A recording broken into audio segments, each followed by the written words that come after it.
Tonight's meeting is being conducted remotely consistent with Governor Baker's executive order of March 12, 2020, due to the current state of the emergency in the Commonwealth due to the outbreak of the COVID-19 virus. So the governor's order was March 12th. This is March 11th. I'm assuming that's either 65 or 66 days, depending on a leap year.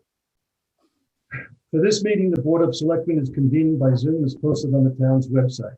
Please note that this meeting is being recorded and that some attendees are participating in a video conference. Please be aware that other folks may be able to see you, and take care not to screen share your computer. Anything that you broadcast may be captured by the recording. As a preliminary matter, I'm going to confirm that all members of the board are present and can hear me. I am Bob Springer, Chair of the committee. John Jeffries? Here, present. Robin Hunter? Present. Staff, when I call your name, please respond in the affirmative. Kate O'Brien? Present. Dave Sullivan? Present. Mona Cecilio? Present. Did I miss anyone? Carl Warwick? Present. Great, thank you.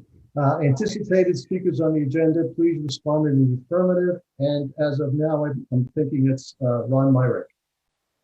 Present. Okay. We have a large amount of material to cover this evening, including several presentations. For those presenters, please be succinct. I chose that word because I rarely get to use the word succinct, and I'm violating my own rule. I may be, so forgive me if I'm a little more aggressive with time management this evening. So with that, I'm going to go to our first item. This would be citizens' comments. Do you have any citizens' comments? Actually, I do, if I may. Sure. Let's mention it. Hi, it's Carol Lisbon. Just want to let everybody know, take the opportunity to promote again the our annual spring road cleanup program, which will be the entire month of April. There's information on the Dover website and on various Facebook pages. And I think we've already got about 60% of the streets assigned. 2 years ago when we did it, we missed it last year for COVID. We got 100% of the streets cleaned up. So I just want to thank everybody who's already volunteered to do a street, and urge those that haven't yet to take a look at the website and sign up. It's easy to do. Thank you. Good plug, Carol. Like it. Bob, I do have a citizen's comment. The state is rolling out a program that the Board of Health is participating in, to the extent of identifying those residents who, according to state conditions, are incapable of leaving their home for vaccination. And starting next week, we will be collecting the identities, only not the health conditions, of those people who believe that they qualify under the state definitions, so that we can turn that information over to the state, and the state will be handling in-home vaccinations for presumably a very limited number of residents. Thank you, Jerry. Okay. Any other citizen comments? Hearing none, I'm going to move to item 1.1, water resources discussion. Ms. Hunter. So what I think makes a lot of sense is to do 1.2 before 1.1. So to get an update from the committee. Just thought I'd throw that curveball out there. I'm not quite, I don't know if I can handle that switch at the last minute. Water Study Committee update, item 1.2. Members of the Water Study Committee are the presenters. Members of the Water Study Committee will provide an update of the committee's activities and share its proposed action plan with the Board of Selectmen. I think I'm going to kick it to Ron. Thank you. Carol, do you want to speak first? Carol had some introductory discussion. Oh, okay. Carol's on mute. Yeah, Carol. Carol, you got to unmute. I did. There we go. There we go. No, well, so Ron's going to talk about the technical aspects of the program. I just want to say that Justine and I have been tasked as committee members to work on a communication and education program on water conservation. We started that obviously with the signs that were around town last summer and fall for the drought. The Water Conservation 101 document is now on the website, which I hope you've all had a chance to look at, with lots of FAQs and loads of links to even more information. In the March tax bill insert, thanks to the selectmen approving that, there will be a letter from the Water Resource Committee introducing an education and communication program and making a couple of quick suggestions for spring stuff with irrigation and things. I've spoken with the Park and Rec and Library about using their websites and newsletters to as a vehicle for informing on water conservation activities. The library is specifically very interested with kids programs and all kinds of things that we can do. I haven't heard yet back from the COA, so I'll be following up with them. We'll be using all kinds of social media. We've planned for increased signage for the summer should there be a drought, either warning or emergency.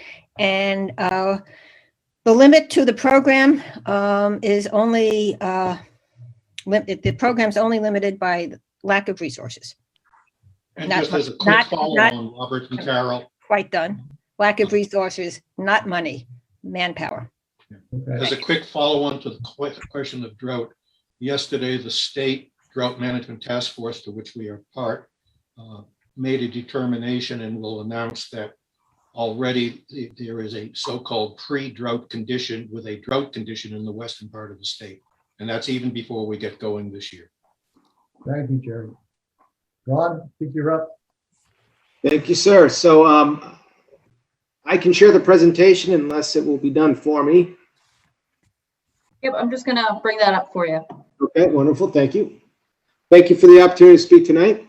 I'll be going a little bit back in time to go back actually about 3 years ago when really this commission's, I think we started 4 years ago, but the action of the hydrology study, we were debating or presenting that to everyone 3 years ago. So again, thank you everyone for a chance to speak tonight. We can go to the next slide, please.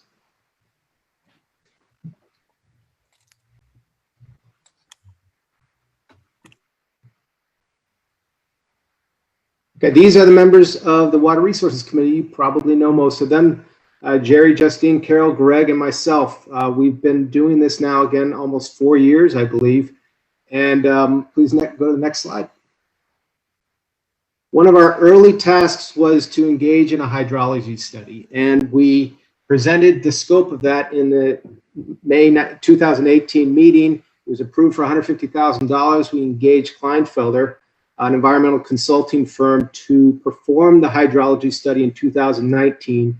Here is a link to that study, and I encourage you all to take a look at it. I'll be showing a few brief slides with that information a little bit later in the presentation. But the purpose of this is really to talk about where we want to go. The last point here is in 2020 with COVID and some of the challenges with that, we continued groundwater monitoring with volunteers in the town. In particular, my son engaged in that as part of his high school community service. So thank you all for helping him graduate high school in a couple of years with quite a few hours that he's been able to do for this. So he's going to finish up his role this year and write a report on what he's found. But the most important point on this slide is this whole study from when we engaged in this is contingent upon continuing to collect data.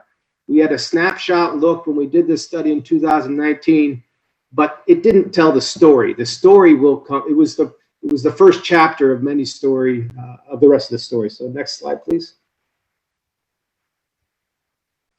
These are the things we did with hydrology study. We assessed the water resources in town. We use graphical information system mapping to show those various water resources, from public water suppliers to even private wells and the infrastructure of the piping that goes through town. We installed monitoring wells about 13 or 14 locations throughout town. We sampled many of those for different parameters. We installed gauging equipment in streams to see what happens to the level of the groundwater, surface water over time. And that data was all analyzed and presented in a report that Kleinfelder put together last March, which included recommended future actions. Next slide, please. This is a quick snapshot. Those green numbers you can barely read are the locations of the monitoring wells throughout the town. So I just want to give you a shot of what this study, the little dots are monitoring private wells. And there's a legend on the right side. You have copies of the report, or you can download the report and see some of this additional information. Next slide, please. Excuse me for just a moment. I just got a text message that Kay Peterson is waiting to be let into the meeting. Whoever's doing that. Must have overdue fees. So this real briefly, the slide here shows the public water supply distribution system. Next slide. And these are 3 charts showing various monitoring well elevations, stream level gauging, and public water supply water distribution or use. Next slide. So in this report, we received recommendations from Kleinfelder. These are the 6 primary recommendations: to continue to monitor the network, our monitoring well network. Also, do an evaluation of the public water suppliers in town. They submit annual statistical reports. What's happening? How much water is being used? What's the trend? Correlate that data to what we're seeing in our monitoring wells and review overall what's happening in town. There were some targeted areas that we might want to add additional wells to better understand areas where we see anomalies or we have additional concerns. And the final 2 are exploring with USGS opportunities to further evaluate through their program. And a lot of work has been done in the last year on this last one. You've seen the signs, you've heard the message. We went through a pretty serious drought last year. And this was, and we made some tremendous progress as a committee this past year in educating, and there's a purpose for that, but perhaps there's a need for bylaws or other strategies to deal with drought management. So next slide, please. So this breaks down the recommendations, the tasks, and who will do that task and how much we think it will cost for each of the tasks. The first is you still want to get a professional consultant in to really do the hard analysis. It's a fair amount of crunching of numbers and evaluation of data. And they've provided us these first task 1 and 2 are consultant driven. It includes a one-time every year downloading all the data from the measuring devices that are out there right now. Also doing manual assessment of groundwater elevations, installing new monitoring systems at various locations. 1B is sampling some wells and targeting them for various analytes that we're interested in. And then there's some laboratory analysis associated with that. We also are talking about having a town employee, so we have real-time data monthly go around to the groundwater monitoring wells and do essentially what my son did the past year: record that data, report it back to the committee and others so that we can see what's happening real time, and we're not waiting for that one report in the middle of the year where we get all that information downloaded. Next slide, please. There's also a need to take that data and do something with it. It's great to have data, but if you're not using it to actually generate some opinion as to what the trends are, what's happening in town, it doesn't serve much of a purpose. So this next task 2 is to crunch those numbers, to look at the data, to look at the trends, and then present that data to the town. Next slide, please. And lastly, we want to continue the momentum we have on community outreach. So there's a line item for that. We have a lot of GIS information. There's a need to bring that into the town. The GIS, again, is a graphical information system. It's essentially those figures that I showed earlier. Those can be accessible to the town. Those can be tools for managing information. And that's a move that really has been hampered a bit by just the whole town is now starting to really get into GIS. So over the last 2 years, we've been planning to do it, it seems like we have the right people in town now to actually make this happen, but it still will require some resources. Task 5 here is we may wish to install 1 or 2 additional monitoring wells in targeted areas. So there's a line item for that. Next slide, please. So for FY 2022, we're looking at a requested budget in the neighborhood of $44,235 based on what I described. As I said earlier, this is not a one-time thing. We expect that there'll be some additional investment for subsequent years. I've estimated that at 25 to 40, but really it's going to depend on getting through this next year. We kind of took a year off in some regard as far as this study. We collected some information, but now we have a couple of years of data that will be presented or evaluated by the consultant, and we'll see what goes from there. But I wanted to provide at least an idea of where we think the investment will go from here, and I've estimated that at $25,000 to $40,000 per year. Last slide, please. So in conclusion, we invested $150,000 as a town in this study. It allowed us to have a baseline understanding of the water resources and establish a framework for continued monitoring. We identified recommendations and a strategy to go after this and understand it better. But as I've said a couple of times, we still need to invest additional funding and effort to make this full program work. So future monitoring will be needed. I'm recommending, or we as a committee are recommending, a professional analysis of the water resources at least annually, perhaps every other year after we get through this next year, but definitely for this upcoming year. Improve mapping and water resource data collection, and also that'll enable a better process for reviewing comprehensive permits for proposed projects. And lastly, we want to continue our effort of public outreach and conservation education. Thank you very much. I appreciate the time. Well done, Ron. Thank you very much. I think there is a growing awareness, at least in town, of the reliance that we have on water. I think the work that's been done over the last 4 or 5 years has really been terrific. Setting the bench, just getting to the point of having a benchmark and being able to accumulate data, analyze the data, and really try to understand what's going on with the aquifers has got to be essential for the long-term health of our town. And so kudos to all, and thank you for your hard work. And I'll open it up to questions for John and Robin. I'll start with John. Do you want me to go first, Bob? Yes, please. So thank you, Ron. Very well done. Thank you to the committee.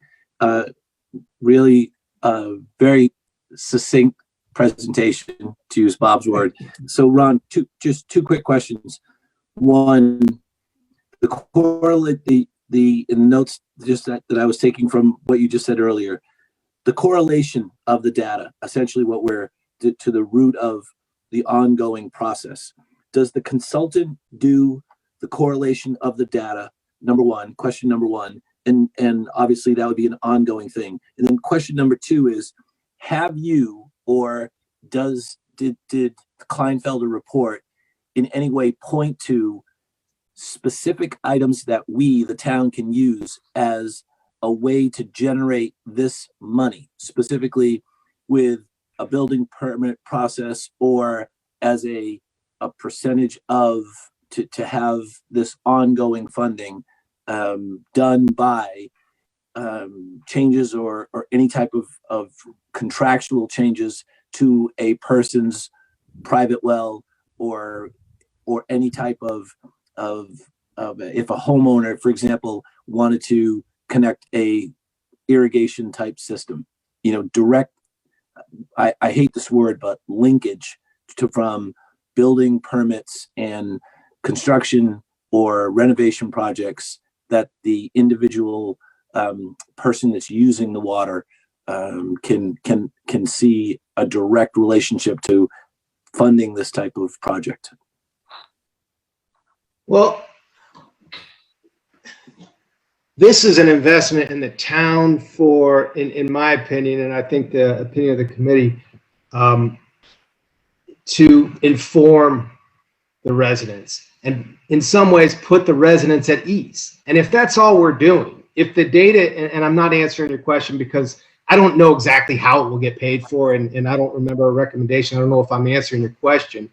I don't remember anything in the report that talked about how we can continue to fund this through some kind of mechanism associated with well permits or connection to the water supply. But I think we need to look at this from the perspective of we are educating, we are providing data to address concerns that people had in the town and maybe future residents might have who are coming to this town. That if they go onto the website and they see there's a study here that this town is engaged in this evaluation and knows what's going on with their water. And I really didn't even get into contingency planning and things like that. So if you have an understanding of what you have, you can plan for what you need.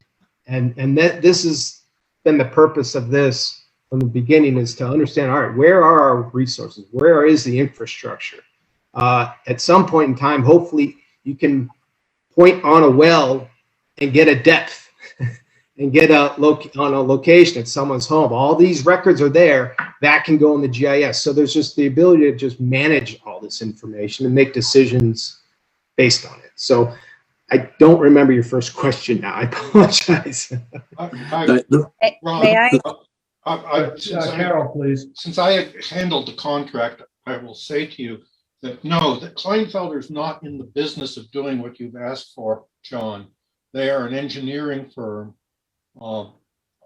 It's an interesting question you raised because it was a discussion topic today at the state level of the Mass Water Resource Commission, where DCR, in fact, has created a model for tariffs specifically to address some of what you've just said. The difficulty, of course, is it's totally dependent upon the water user having a meter.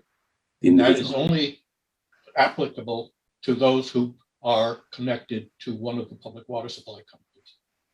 Carol? So to follow up on that for a minute, and I'll get back to what I was going to say. There are grants available at the state level that could help Dover promote individual meters on our private wells. There's a whole state program to do that. In addition, what some other towns have done, to John's question about raising funds to keep data going in this town, there is a Chapter 21, Section 67 of the Mass General Law that says that irrigation systems have to have 3 particular components. And we've talked about this before. We as a town have never implemented that. We have no way of keeping track or registering irrigation systems. There are towns that that have decided that for the good of the future of the town, they need to understand where irrigation systems are, since there's such a big component of overuse of water, so that they require a registration. Some towns do it with no charge so that they can just get the information they need. Other towns have a charge, which I assume they use for, well, either goes into general funds or maybe they use it for other water conservation efforts. So there are various models out there. There are grants out there. There are all kinds of things that one can look at in that general area with the appropriate resources. So Carol, it sounds like some of that stuff would be part of your education effort as well, right? Not me. Sorry. I'm not spending 10 or 20 hours a week on water conservation programs. So we need resources. This is not rocket science. We need resources. Okay. I have 3 or 4 pages of things that I've accumulated over the last 6 months of research on ways to conserve water in Dover. Okay. So I'm going to segue now to Robin, because it's 2 things. I want to hear what Robin has, if she has any questions about the presentation, and it should lead into item 1.1, which we skipped. So Robin? Right, well, a couple of things. I think just to go back even further than Ron, the reason we went ahead and asked town meeting for the $150,000 to put the monitoring out wells in place was so that we could have actual evidence and not anecdotal evidence regarding the water supply in Dover.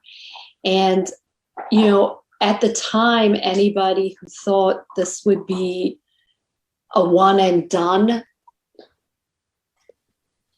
approach, was just wrong. And maybe we did not emphasize that enough, but it was a start. It was to establish a baseline.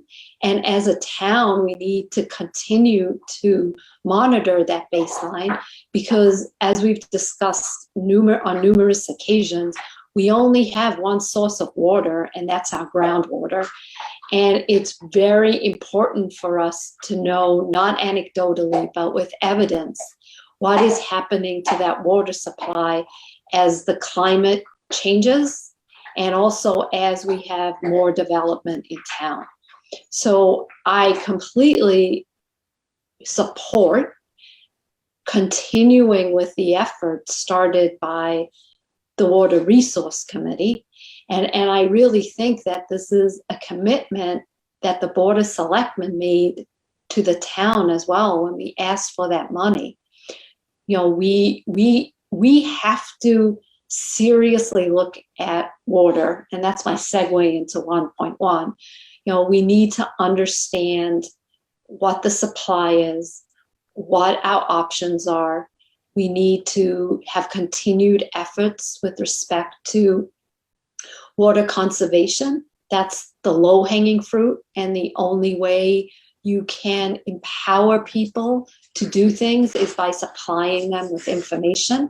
And we all know there are going to be some individuals in town that aren't interested in conserving water. But if we could get a handful of citizens to pay attention, we will be able to reduce the consumption. So thank you, Robin. I'm not going to jump to 1.1 yet. I'm going to go back to John and see if he has any follow-up questions. No, the only part, the first question, Ron, Carol answered part of it, Jerry answered part of it, was the correlation effort would be done by the consultant on the ongoing basis. So I think as a group, you answered that question for me. So thank you all. So you're good to go? Yes, sir. Jerry, 1 minute. Yeah, to respond to Robin, I think that we need to look at this whole matter strategically, not just on a year-to-year basis. I've tried to bring to the fore over these past few years what is happening throughout the state, what's happening in our region. Yet again, today's vote by the Water Resource Commission to determine that, in fact, given the abnormally low snow cover, we're likely facing yet another problematic year. And if this is a continuation, we have to have plans in place over the next 5 or more years. We don't want to be in the situation that other towns in the eastern part of the state, as well as the western, are now facing as their water supplies become extremely problematic, even though they have municipal systems. So I think we need to address this on a strategic basis. Thank you, Jerry. That's a great segue to item Right. 1.1. Right, Jerry, thank you. I couldn't have said it more eloquently than you. And for once, Jerry and I agree. And plus, he was under a minute. That was terrific. Right. So this is what I wanted to talk about. We had talked about putting a water resource task force in place. Water is a very big issue for us in Dover and for the rest of the Commonwealth of Massachusetts. And we're all smart people, but you need a special skill set. And I completely agree with Jerry. We need to put together a strategic plan. I don't think any of us at the town level, or other than Ron, are actually qualified to do such a thing. And so my proposal is, I appreciate the volunteers in town, but what I do recommend is that you allow me to work with, experts in the town as well as Chris to hire a consultant to put out an RFP and then hire a consultant who will help us put together a strategic plan for water and answer the critical questions. We only have groundwater as a supply. What's happening to groundwater? Are there other sources for us? Ensuring the quality of the groundwater as well. And I really feel that putting together this plan really belongs under the Board of Selectmen. It's a strategy that we need to put in place for the town. And ultimately, when we have recommendations to town, we'll go to board meetings, not board meetings, to the town meeting and have the citizens vote on the various options. But I personally am not qualified to put together a strategic plan, and we really need experts to help us with it. And I can't emphasize more how important this is to the well-being of Dover in, and the future of the town. We can't bury our head in the sand, and we really need to understand what the ramifications are. And I want to make sure that we don't make short-term decisions that are going to hurt us in the long run. Okay, so Robin, to that end, we have a warrant article. I beg your pardon? I said to that end, we have a warrant article for today, to the upcoming town meeting. We do not have a warrant article for this. It's just a change of how we're going to approach the water task force. Yes, but is there an article to hire the consultant? It would have to come in under the Board of Selectmen's budget. Okay. Okay. We really have made a tremendous amount of progress. The Water Resource Task Force has made, or committee has made a lot of progress, and we have to continue to collect data. We have to continue to learn, and just the same conclusion that this committee has brought to us, we need experts that understand water to help us interpret the data that we're collecting, to help us understand what the issues are and what some of the things are that we can do that will preserve the supply of water that we have. Well, based on conversations among these people in prior meetings, it seems like this particular group is very supportive. And I think that it is, like I said earlier, it's one of the few things that are truly critical and really should be addressed strategically and really be funded for the long term, so that we can have a data set that helps guide decisions going forward. Right. If this is something that the town doesn't support funding, I don't know what more we could do to emphasize how important it is for all of us that live in town, for the future value of our homes. We really need to understand what's going to happen to this water supply. And if for some reason it isn't available to us anymore, what would be available to us? And how much would that cost? Yeah. And what would we need to do to bring an alternative water supply to the town? Yeah.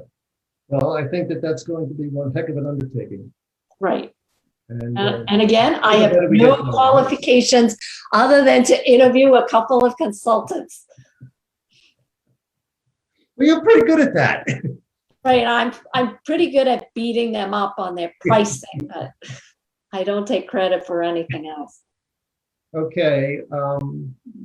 Then, John, any comments? No, we simply would have to, I think, strategically determine as a line item from a budgeting standpoint what we as the board can do, what we would need authorization for, what we don't need authorization for, and be able to move, determine what fiscal silo we would put this request in and move forward. Okay.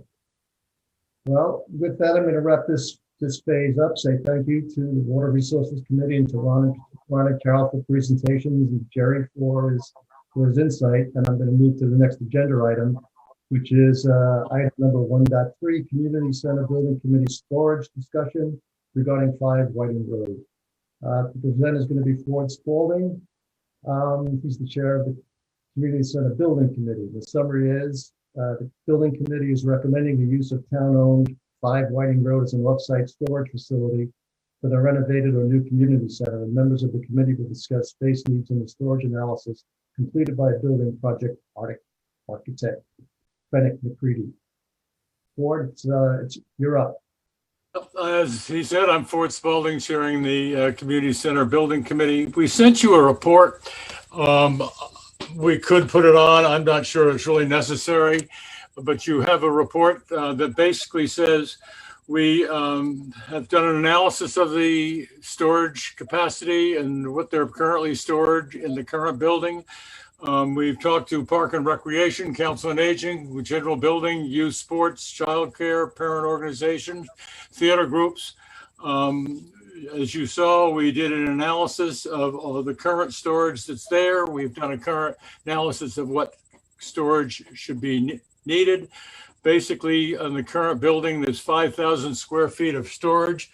And anybody that's been through the building, but you guys have pictures, it's spread all over the place. It's not racked, it's nothing, it's just spread out all over the place.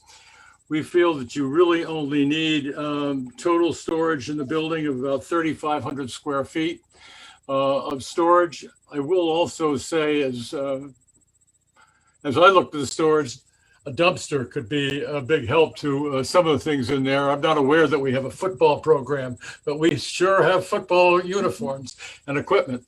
But we really only need about 3,500 square feet. We are allowing in our current building 1,350 square feet of storage. That's daily storage that would be needed on a pretty much a daily basis, which would be in a few storage rooms, 6 small storage rooms, but also in the activity room where they apply. So we can do that.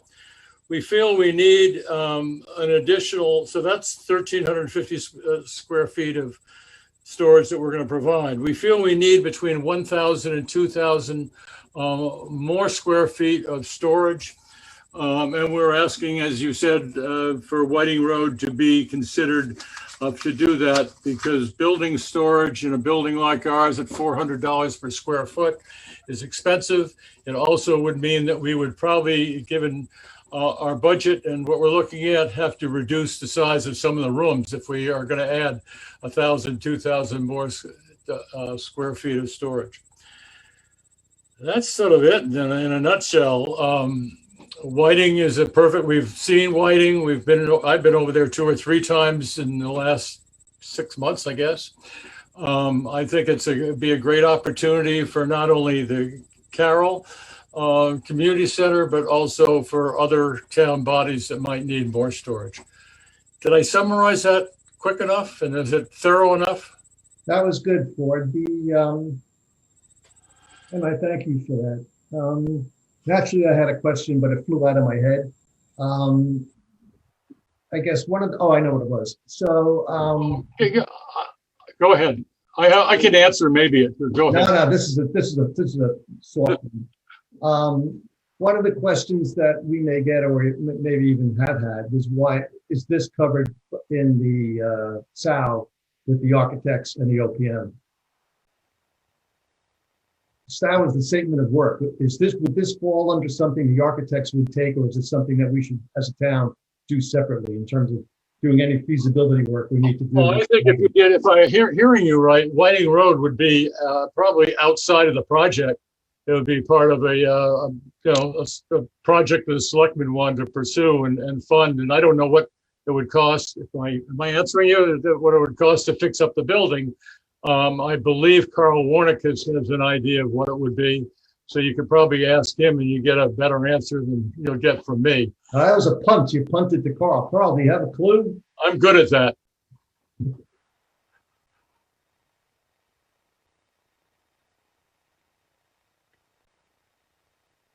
Carl, I know I put you on a spot and we haven't really talked about this, but have you sort of an idea what might have to be done? That's fine. Probably the biggest thing off the top of my head would be something with the garage doors. The building is very sound and tight, other than the garage doors to replace. I had proposed that about 6 or 7 years ago and got shot down to replace them. They are definitely unsafe to open and close on a daily basis, or even a monthly basis. Other than that, I mean, everything is functional. in the building. Okay, I heard some question, somebody raised a question about whether or not you need to do some things like dehumidify or humidify in order to support the costumes from the various performing arts programs. Yeah, but that's a minimal cost. If they want to, I mean, yeah, if you want to put AC in it and climate control, yes, that's expense. But as far as just cold storage, it's fine. Okay, I think what you're hitting on is cold storage for soccer balls or that kind of thing. You can, that's fine. Whether your costumes, et cetera, may need a different treatment, I think that has to be explored. And I think Carl's right. It'll be an added expense. What that would be, I don't know, but you probably should take a look at it to see what it would cost. And that's what I would suggest. I wanted to add one other thing. I gave you a range of 1,000 to 2,000 square feet. And what I neglected to say is saving the 1910 building, and which is a renovation, but it's partial renovation. It's also new. That building is looking like it'll be 17,500 square feet. In that building, there could be some room for storage, and that was why we were saying 1,000 to 2,000. The new building is 15,000 square feet, so that's really going to be at capacity. But that's the difference between the 1,000, 2,000 number, which I wanted to clarify. okay, thank you, Carl. John? So thanks, Bob. Thanks, Ford, Carl. So Bob, I read the report, and like Ford, yeah, we've been through that Whiting Road building several times, and so here's what my thoughts go to with regards to storage in that building. So I think it's going to need, it definitely needs 4 garage doors, and it needs 5 exterior doors. The building is not laid out as a storage facility. The building has been many things that we've all discussed over many years. Carl knows the history, Ford knows the history. We know the history of the building. Structurally, it is not a storage facility. It doesn't have air conditioning. It doesn't have a good heating system. It has no functional basement. There's no water that goes to the building. So Doug uses it only for cold storage currently. So it would require an amount of money to bring it up to code, to bring it up to standards that we're going to have to adhere to. What I think we need to do is take a look at the cost of building a proper building, compare it to the value that we John, you're breaking up. get for that build. I'm sorry, Bob? I said you were breaking up there, John. Now it seems fine. Why don't you repeat that? Can you hear me now? Is it just a better connection? Yeah. I said, I think what we need to do is take a very thorough look at comparing doing an analysis of what a 3,000 square foot storage facility would cost if we built a 3,000 square foot steel type building storage facility. It's, as Ford said, it's not going to be a $400 square foot cost, and we will have a significant amount of money that we'd have to put in to the Whiting Road building. I think as an asset, we need to look at compare the cost of building a new storage facility that's even bigger than Ford mentioned that you would need, because as he mentioned, it probably should accommodate other parts of the town, not just what is in the current Carroll building. Yeah, I agree with that. Anything else? So, I'm sorry? Do you have more? No. Okay. Robin? I don't want to repeat what's already been said, but my concern is it suitable for storage? So I guess a feasibility study will answer that. Okay, so that would be our next step, because this doesn't, I don't believe this fits within the scope of work. I would be very surprised if it did. I mean, you Right. could ask, but So is that something that goes on the BOS and Chris's to do? yeah, I could. It'd be good for the board to take a vote if you'd like me to investigate or like staff to investigate the feasibility of the future usage of that particular facility. And then we have a direction to move forward.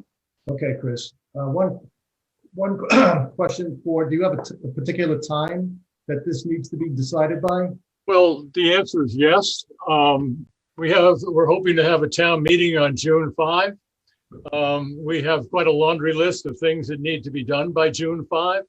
And one of them is the design of 2 buildings, schematic design, which we're in the middle of doing right now. And it's whether we have to allow for additional 1,000 to 2,000 square feet of storage beyond what we're planning for. So I think that kind of a decision needs to be made. I would say ASAP. Obviously, if we get yes, which we're going to on June 5 to one of the buildings, which are great choices, then we spend approximately 9 months to 12 months doing construction documents, et cetera, hiring a GC, and then you're in construction for about another year. So we're 2 years before we're going to be vacating. Well, actually, we'll vacate the building before that, but 2 years before we'll be in a new building. So yeah, my personal recommendation, it's out of what we're doing, but I would do a feasibility study of the existing building. That's an incredible building. It really is. It's a historical building. It's been used, I think, somebody can correct me, as a church at one point, but definitely as a fire station. Besides various storage things for park and rec and outside storage. But it's a great building as you look at it. And I think it needs to be preserved, taken care of, because it's part of the fabric of this community. And having it used for storage, I think, would be an excellent purpose. Plus the fact the location for both Carroll, the townhouse, and other buildings is perfect. It's a great location. So I would You can't help suggest. yourself. What? You can't help yourself. You're on the sales pitch already. So I think a feasibility study of that building, and then you could also do one if you wanted to look at a Butler building of some kind. I don't know where you'd put it, but that could work also. But I would definitely do that, and I would start that process now. But I would like a commitment that, yeah, I think you guys don't need to plan for another 1,000 to 2,000 square feet of storage. Well, I think what we're going to do is we're going to do a motion to start that feasibility study, but I'm going to push back. Regardless of what answer there is, take it out or not take it out, the building sizes that we're working with aren't going to change. Correct. And all that might change is sort of layout within the building to move from an active space to a storage space. Correct. Right. So I appreciate, and I know, working with you, I know you're very serious about getting this stuff resolved, but we may have a little bit more time. And you're right. To answer the question. Bob is correct. All you're doing is if you decided to keep the additional 1,000, 2,000 square feet of storage in there, we're just reducing the space in the building for other activities. For program space. Yep. Okay. Well, no, it's good I mean, you and I lived with this stuff for like 2.5 years now. It may not be as other people may not be as, immersed in this stuff. Correct. So I'm going to make a motion to direct the town administrator to do a feasibility study of options for storage, either in a renovated Whiting Road building or in a new building constructed for that particular purpose. Seconded, John Jeffries. Chris, is that sufficient? You need a vote. He just I said. know, but I want to make sure the motion's okay. So I just want to be clear. So the board is also interested in determining a brand new facility raise and replace Whiting Road or a brand new facility in a different location? I think John raised the question just for comparative purposes. I think there are some questions about that, particularly where you would locate a new building and whether or not you would raise. But I mean, at least gets, to me, it's, I would try to understand at a high level what the cost of either option would be. Right. I think from my perspective is just following up on what Ford said. That building has been used for a lot of things over a very long period of time and is a storage facility, and the cost of a storage facility, the best and highest use of that particular location. Can we do it and do it at a much more favorable rate to the town than renovating that particular building? I just want to be clear. It's not a matter of the storage, the space, the urgency of the use. Is that particular building in that particular location the best use of dollars? Can we do it much more functionally at a more efficient cost somewhere else? The building footprint is 62 by 54 feet. Carl, you probably have something that can support that in some way, shape, or form, and maybe on your records it's a bit different, but that's just what I measured that building at. That's not a big building, and done, if you constructed a metal building, you probably can do it for a fraction of the cost of the value of that building. So Sorry, John, go ahead. John, sorry, please continue. Oh, no, that's the end. I just want to be sure that we are doing, from a fiduciary standpoint, a service to the town by making sure we're not just going from existing building to existing building, and as Ford said, moving truckloads of used football equipment, soccer nets, and basketballs. It's seen as seasonal equipment that we don't need to store on site. And there's clearly stuff that we have to get rid of, or would be at 4,000 square feet. So, Chris, have you crafted a motion I should make to cover John's particular issue? Your original motion was sufficient. Okay. So, Ford, go ahead. 1 Seconded, minute. John Jeffries. Hang on. Yeah, we're gonna go back to Ford. Go ahead. 1 minute. I just want you to, Chris, I think you have to look in it. I believe you're going to find that's a historical building, so that's going to have other ramifications. I could be wrong, but I believe it is. Okay. So I made the motion. Do I have a second? Seconded, John Jeffries. All right. Robin, any other comments?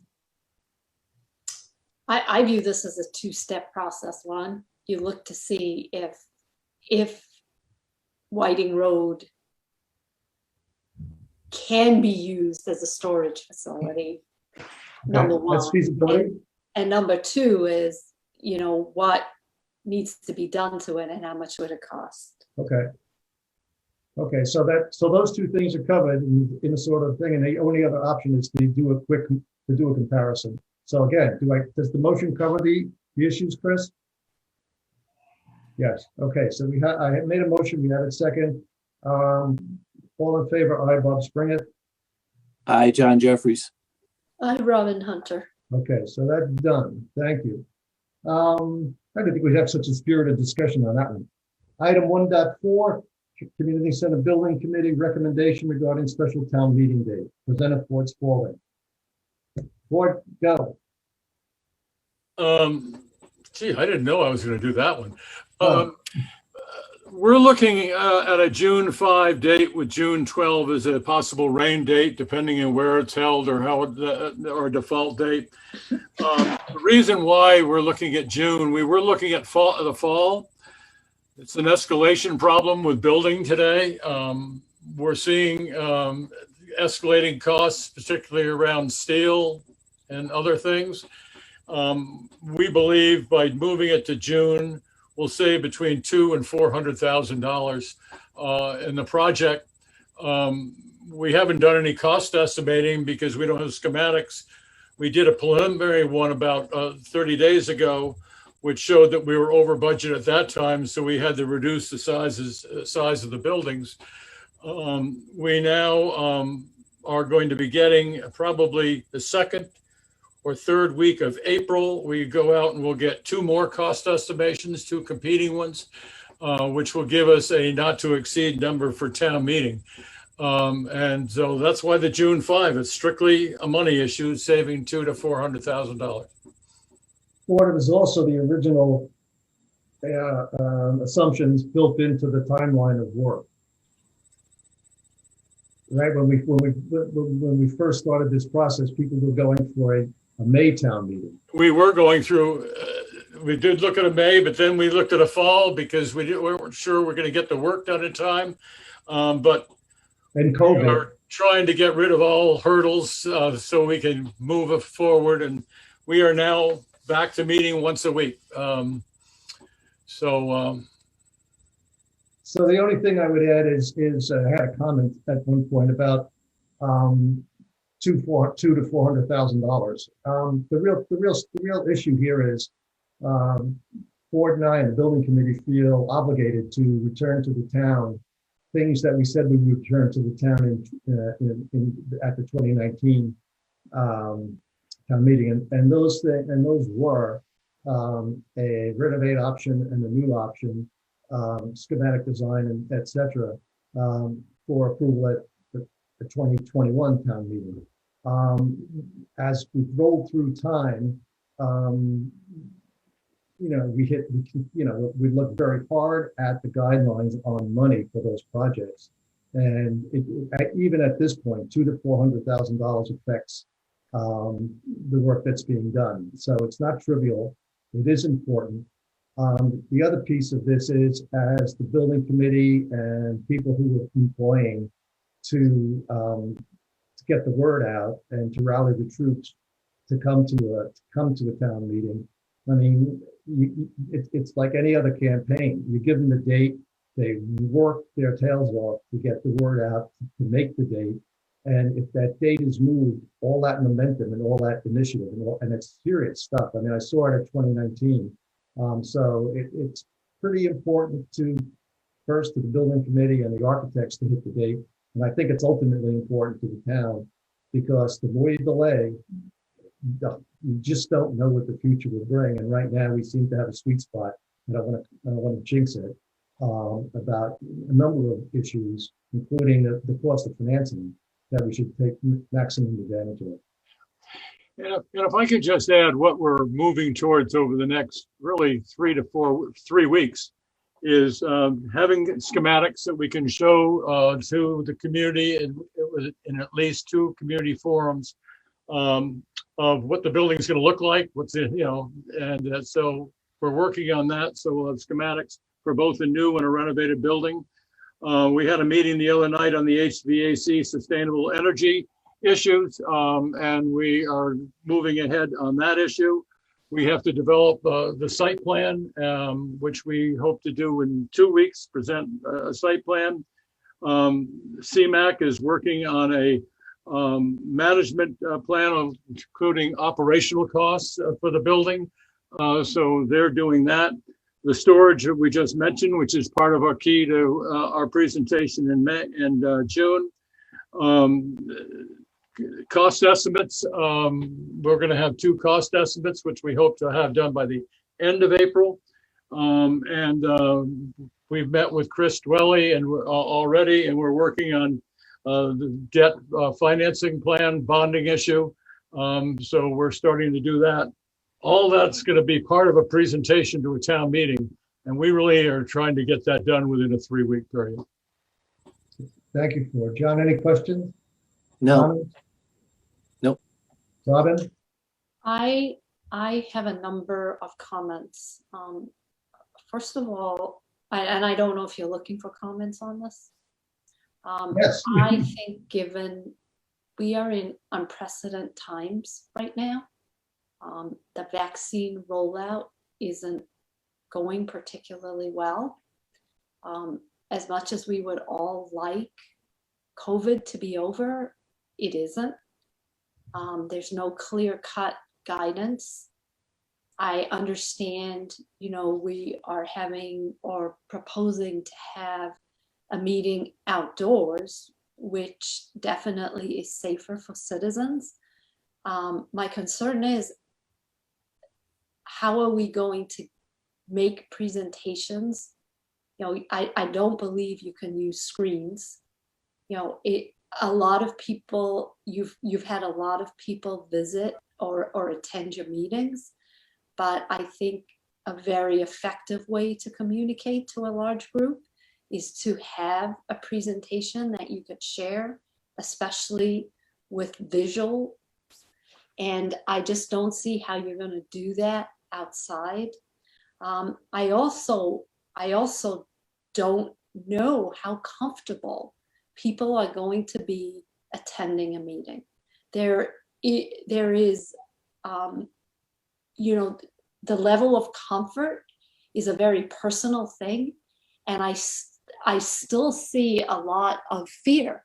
And I would hate to see all this good work going towards to maybe not getting the outcome that we want by trying to rush and have a town meeting in June. I'm just not sure that this is the best option for us. I personally think it. Hang on, Ford. Yes, sir. So the town meeting planning group is getting together, and those kinds of issues and questions that group is trying to address.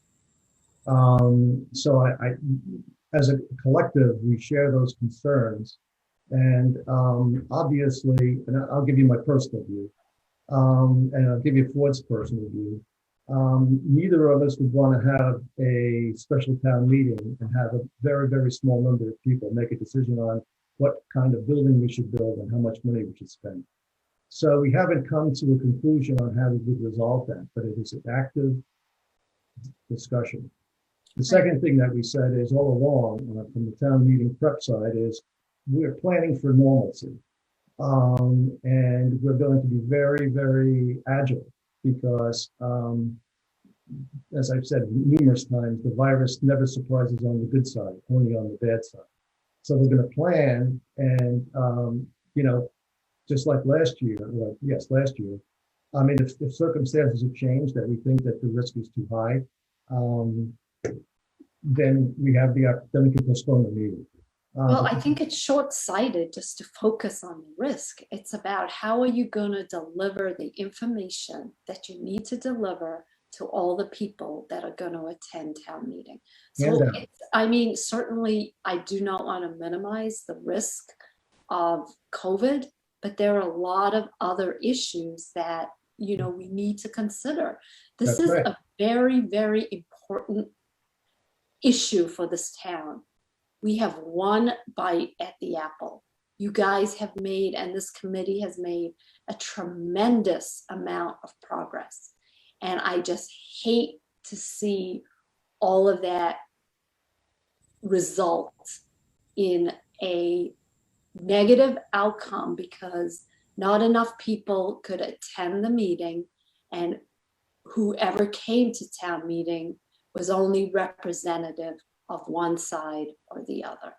We agree. We just need to work through it. And, we will only do this if we can get a representative town meeting. At least that's my view. Ford? Yeah, the alternative is to just say, okay, we're not going to give it a try. We're not going to work towards June 5, and we work towards September, October, November, and the fall, knowing that it's going to cost us $200,000 to $400,000. So I think it's a large sum of money, but it represents 1% of the total budget here. So let's put that into perspective. And I'm not saying that $200,000 isn't a lot of money, but in the scheme of things.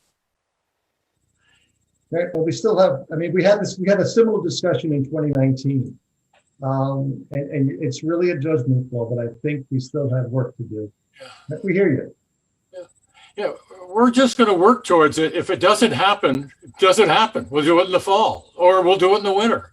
or we won't do it. But I think we can just keep working towards that in the event that we can make it happen and make it comfortable for people. I think we can figure out how to do the presentation so people can see it. Either electronically, which has a small chance of getting done, or through handouts that you'd follow along with a presentation. The other thing that we're going to be doing is in our public forum, especially a week before, we're going to give the town meeting presentation. So people will have it like we did last time. So you have at least the presentation already given that people can, but you got to try. And if you don't want to try, it's up to the selectmen, I suppose, the moderator. If you decide you're not going to do it now, let us know, and we'll just slow down. But I think it's worth the effort. The worst thing that'll happen is we'll be moving into the fall. Chris, is anything required? And that's okay. Yeah, so that's a good segue for its comments. So, you know, I understand that the committee could work toward June, and then if that timeline isn't hit, just move it into the fall. But the Board of Selectmen needs to formally call a special town meeting. So that's the first step. And then they also then subsequently need to issue a special town meeting warrant. So there are steps that need to be taken sooner rather than later as it relates to setting up and establishing a special town meeting that can't wait until June or May. So my recommendation to the board is that if the board is likely going to support a June town meeting, that you make your decision no later than your next meeting in March, which will provide enough time for the warrant to be opened, the warrant then to be closed, the warrant to be finalized, the warrant to be mailed, as well as the election warrants and the election ballot, which will be required because there's a bond issuance for the project. So there's quite a bit of work that needs to take place. And I'd emphasize to the board that it'd be prudent for you to make a decision as to when you'd like to have this meeting. Again, it doesn't necessarily need to be tonight, but I'd strongly encourage you to make that decision by your next meeting on the 25th, or at your next meeting on the 25th. John? I'm good with that. I think that's a prudent thing to do. I think we put every possible resource between now and then to give the consideration.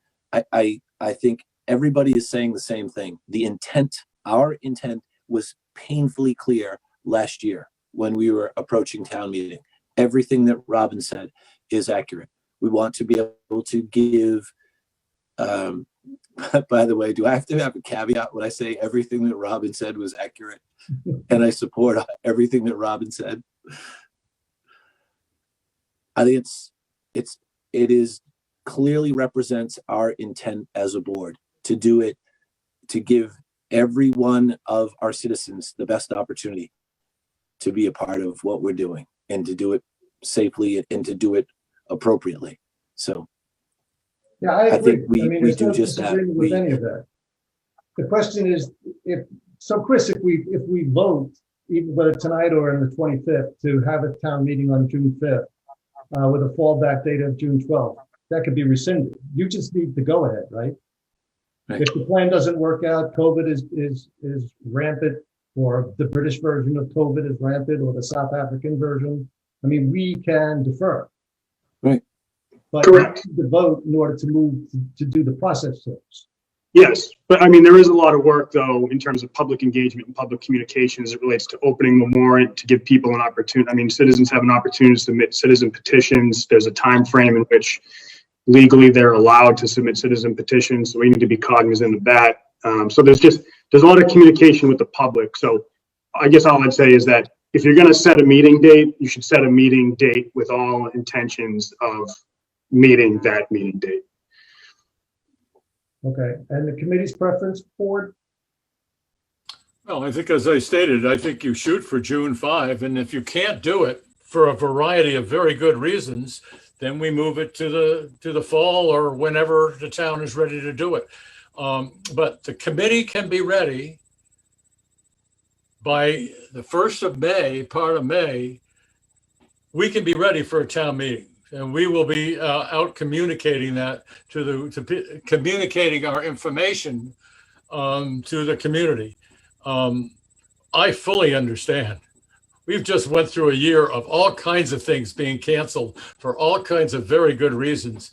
And if it has to be canceled, that's fine. You know, I don't see, there's a cost implication, but, you know, as I said, construction costs are going up. So it's not only a 200, 400, and maybe inflation costs, but taking care of people and having a strong turnout is far more important than. Yeah. Right. Interest Bob- costs may be going up too. Bob, may I remind everybody that we have a town meeting May 1st.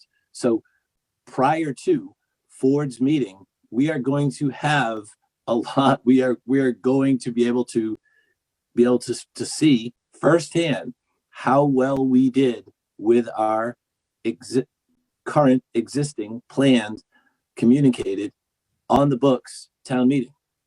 Yeah, the problem is that Chris's timeline, he needs a decision much earlier than May 1st. Right. I'm saying just as we've already commented that if we go forward with the intent of having it, and just as Ford said and Robin has said, we don't necessarily have to have it if we find out through firsthand experience if something happens in our planned existing May 1st Saturday 10 a.m. town meeting. It's not And the that right was, that's like the pilot. right. However, however you want to categorize it, we have a town meeting planned Saturday, May 1st, 10 a.m. Be there. Right. Jim? Yeah, I was going to say there's another unquantifiable concern here in terms of trying to use the annual town meeting as a test run for our town meeting for the Carroll Center, and that is the number of attendees. Felicia advises us that working with the Board of Health, they've determined a layout on the football field and in the stadium where they'll be able to safely accommodate 800 people.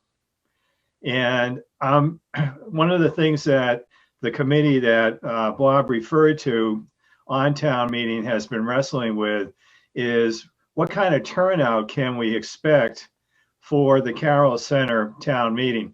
I don't think we have much of a worry at all about exceeding 800 for the annual town meeting. In fact, I'm very concerned that we may not even have a quorum given the way the vaccine distribution has been running into a lot of roadblocks.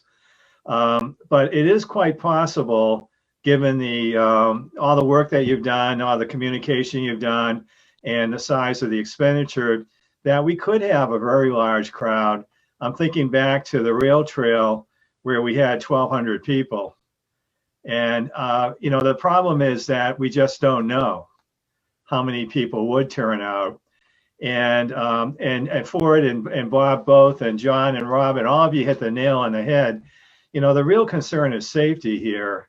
We can accommodate 800, we think, safely. Beyond that, it's going to be very difficult. And that's going to have to be one of the contingency plans that would have to be worked out if we want to proceed with a June meeting.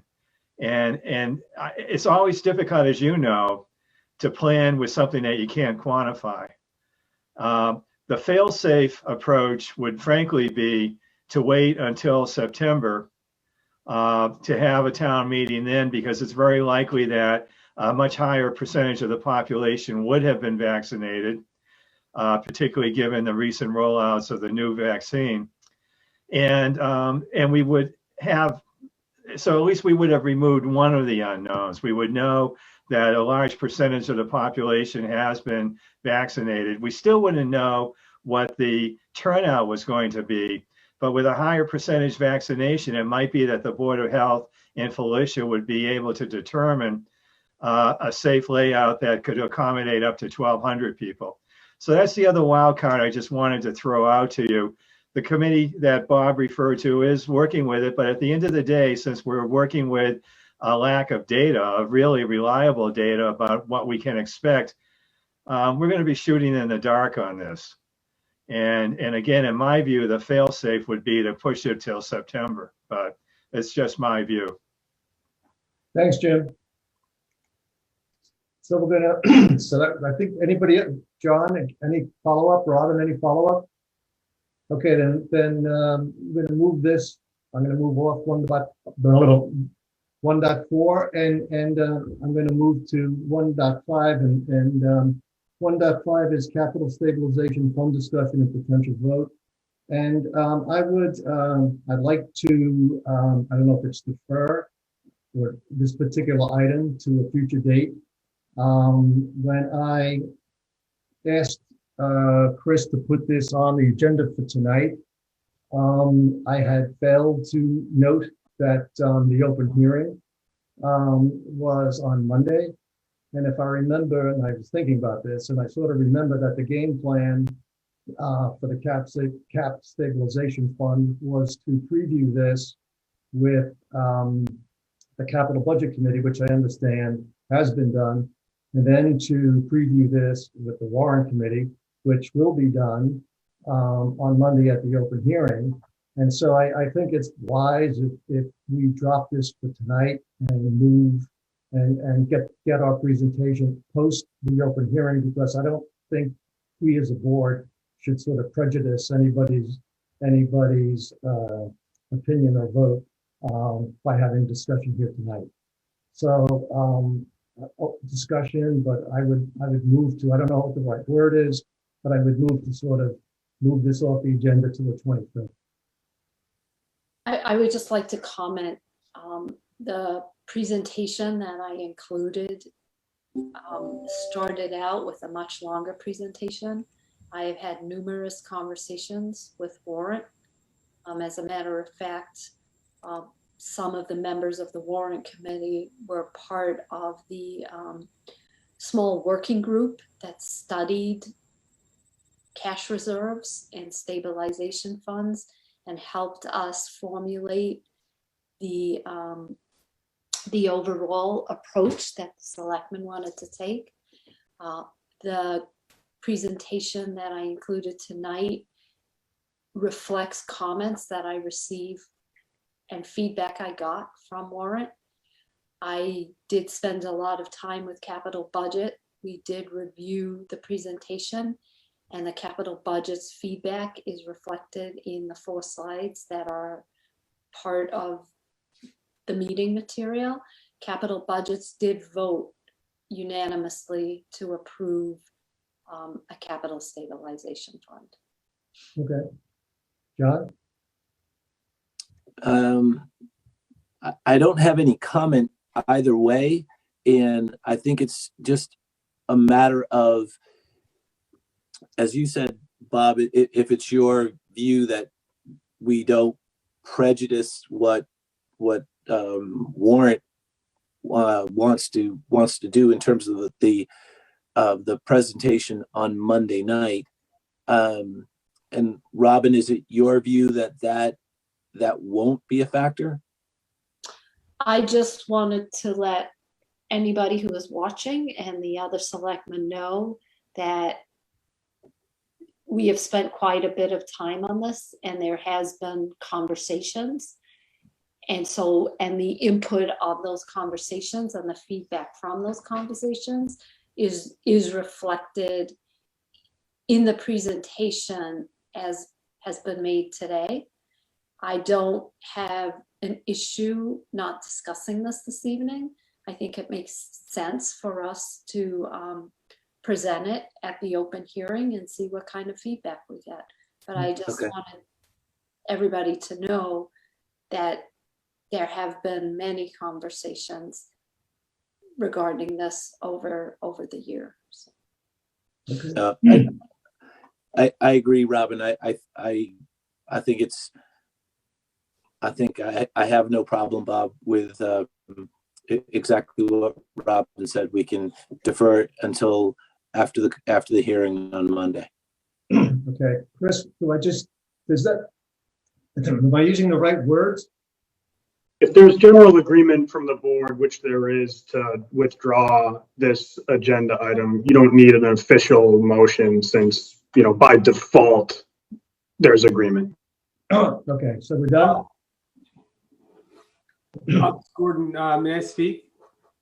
I want to make sure that we're done. Okay.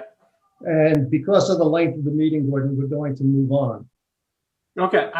All I wanted to say was that, we would, or I personally, and I think some of my other members would appreciate having the presentation. Ideally, having some idea, of it before open hearing would be preferable. Having said that, if that's not an option, I'm not trying to. It's up to you. But I just wanted to say that we would, I would appreciate, and I think some of my other members would appreciate hearing this. That's all. Okay, thank you. It's in your inbox, Gordon. Say what? Thanks, Chris. So 1.6, revised budget outlook, presentation and potential vote. Mr. Dwelly. That's me. Thanks, Bob. I've got a presentation for the board this evening. I wanted to provide the board with an updated outlook on the FY22 budget, given updated assessments that have come in since the initial presentation in December, as well as any changes that have occurred in the operating budget, so that the board and the warrant committee have a sense of the full financial picture as we head into the next few weeks of open hearing, the warrant committee making recommendations on articles, and then the board of selectmen making recommendations on articles. So Kate, if you wouldn't mind bringing up the budget presentation for me, we could jump right in there. And as this comes up, many of these slides are the same as you saw back in December, but have just been updated. So I'll quickly run through. This slide is the same. This just recaps the FY21 budget last year and where we ended up. The only thing that I would highlight here is that given the constraints and the concerns and all the other issues that we encountered with COVID last year, it was still, I think, very proud from my perspective to be able to come in with the tax rate that we did. And be able to continue services and really expand services, which, is really, I think, a feather in the cap of all the policymakers here in town. So with the recap done, moving on to FY22 on the next slide. So these are our revenue estimates. These have not changed. You can see the full 2.5% levy that's available to us. New growth is still pegged at $125,000 from the assessors. That won't be finalized until the fall. And then local receipts, we're still pegging at $407,000. On the next slide, Kate.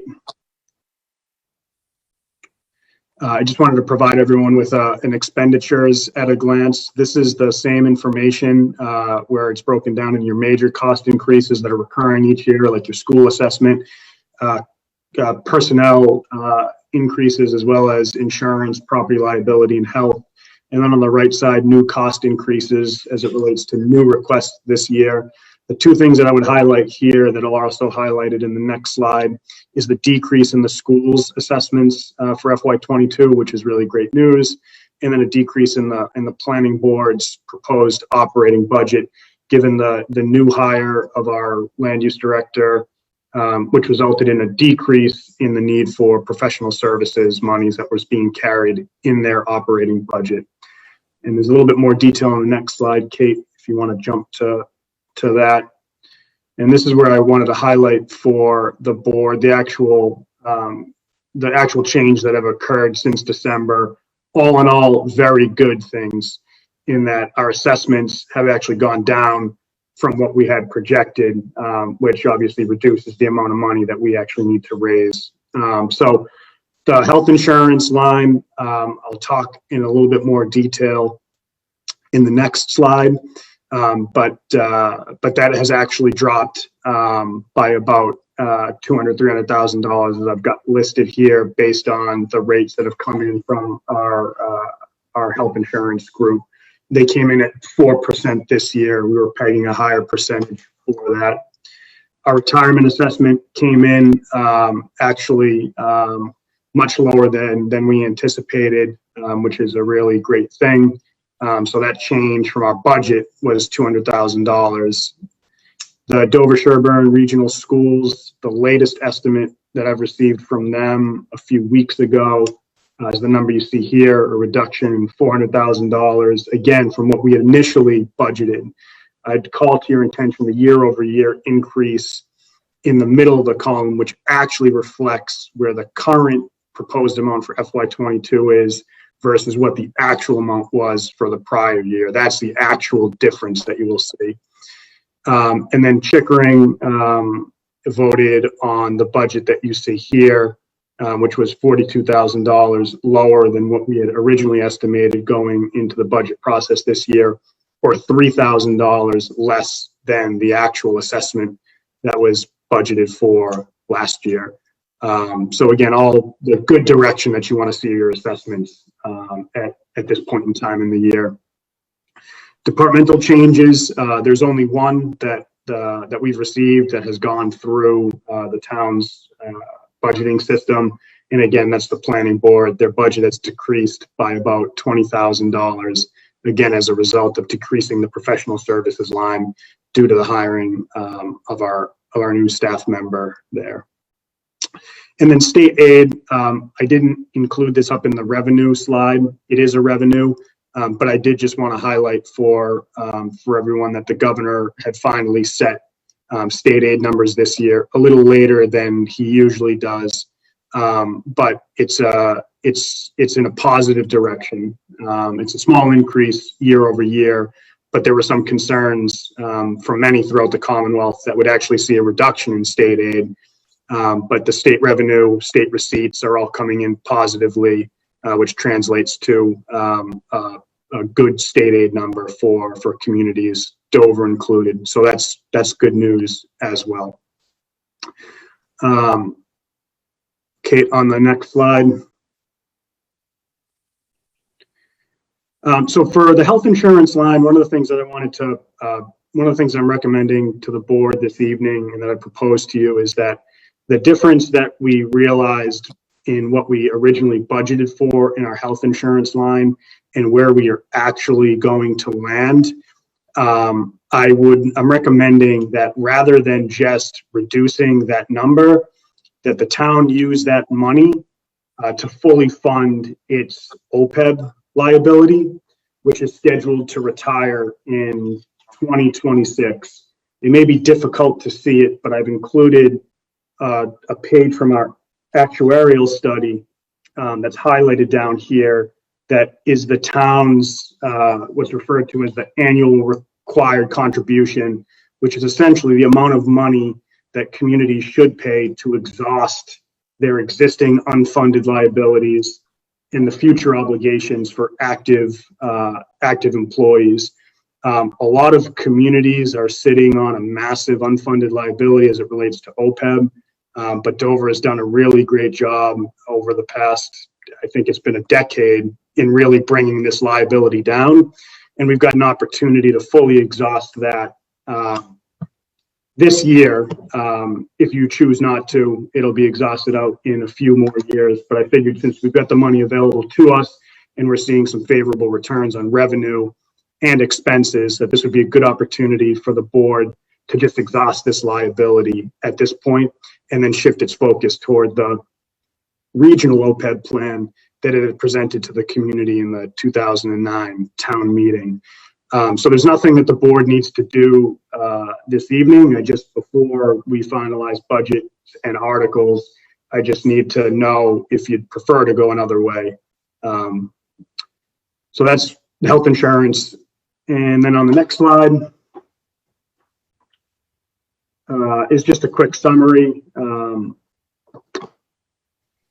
It's a balanced budget, provides for all the essential town services, moves forward in a lot of areas on the community's goals as it relates to customer service and modernization. fully funds all our contractual obligations, fully funds our OPEB liabilities I've mentioned, funds our annual capital improvement plan, and still doesn't require us to tax to the full 2.5%. The budget as presented leaves $800,000 in unused levy capacity, which is a very, very, very strong position to be in. On the next slide, this is just an operating budget year-over-year comparison. I think the salient slide here, the salient point here is the top row to the far right. We're looking at a 0.7% year-over-year increase for the operating budget. And then there's just a little graph down on the bottom there about detailing out the 5-year operating budget history for visualization there. That's all I've got on the operating budget. I do have 2 slides as it relates to free cash. So on the next slide. Chris, can I ask you a question? Of course. Can you go back to that other slide? The one before. Yep.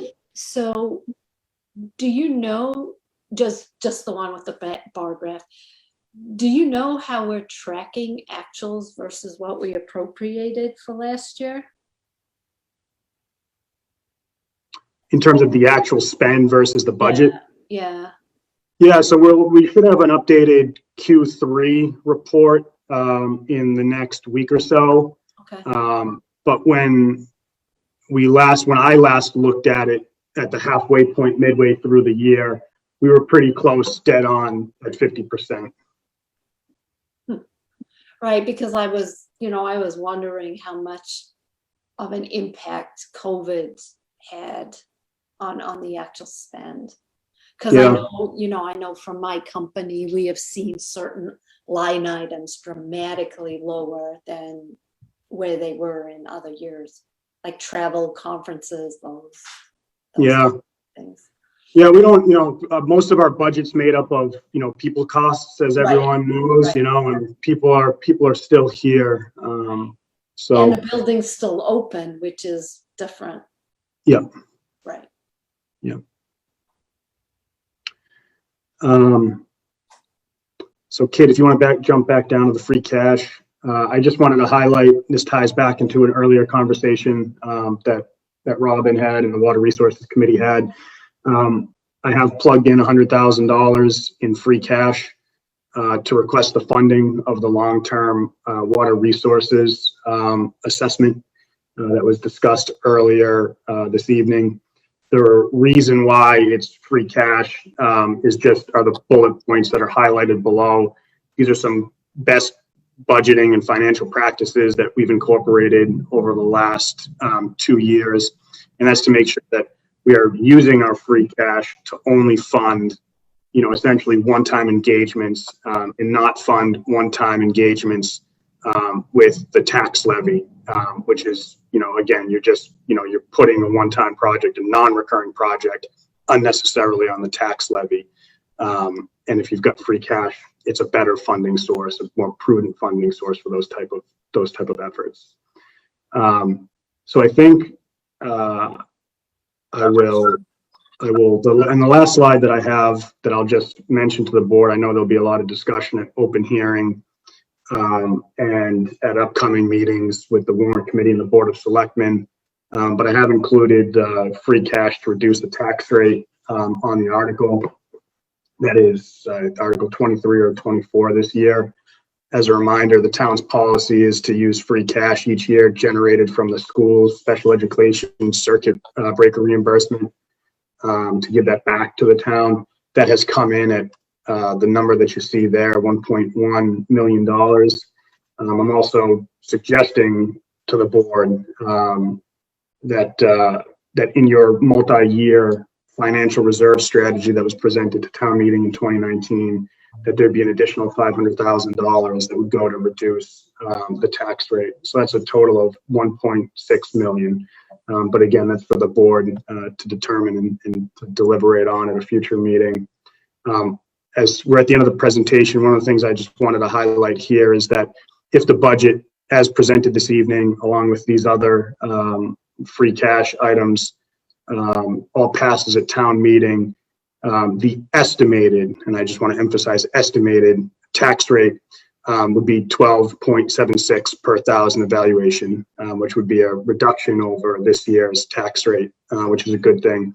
I just want to emphasize that that's estimated because valuations in land will change, new growth will change. There'll be some factors that will change that.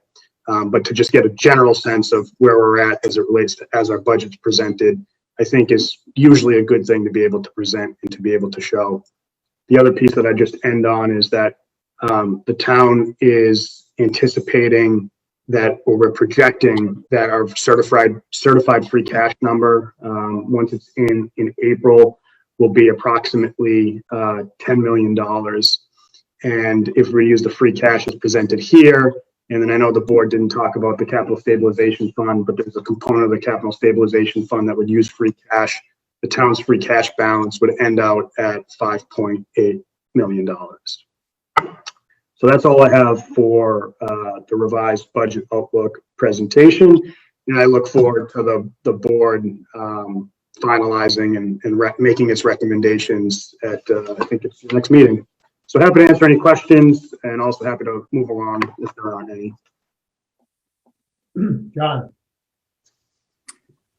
I just think that with two comments, Chris, you should mention to Robin that we both had the exact same questions to you when we first saw the slide, and they were only a couple of hours apart. I don't know if that's, as I said earlier, I don't know if that's spooky or concerning or just great minds thinking alike. John, I think it's just numbers, people. I vote for spooky. We just, right.